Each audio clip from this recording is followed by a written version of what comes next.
Muscles out.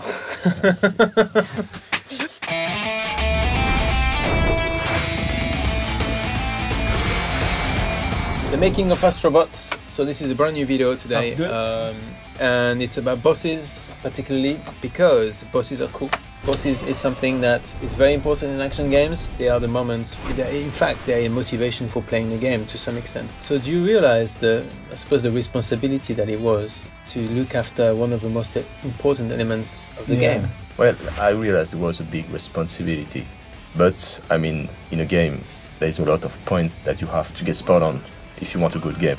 The reason that the money shots for a game, I would say, is because in VR, it's like when people look at these bosses, they're just like humongous.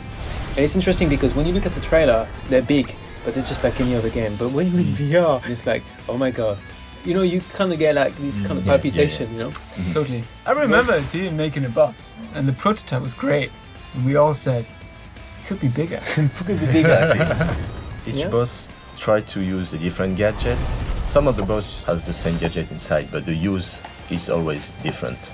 So you're switching it up per boss. Like every time you enter one of the bosses, you don't really know how to beat them. So I guess that's also like the fun bit, really finding out how am I going to beat this? You know, it's like a little bit of a riddle. That's also one of the challenges. So I think, like, on the animation side, the important thing was the bosses need to be scary.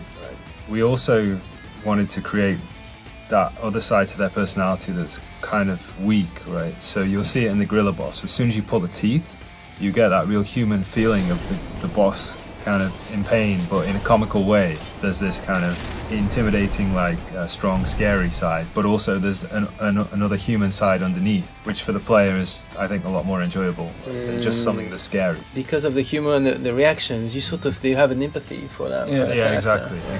The fact that we wanted the boss to be very impressive for the VR player, that brought a lot of challenges on the gameplay side. So that's why we have to think more in terms of what kind of story we inject into the battle. Each boss is in a specific environment, and that environment is fundamental to the gameplay. And it's totally different, so there's diversity in every boss, right? So I think it's really cool.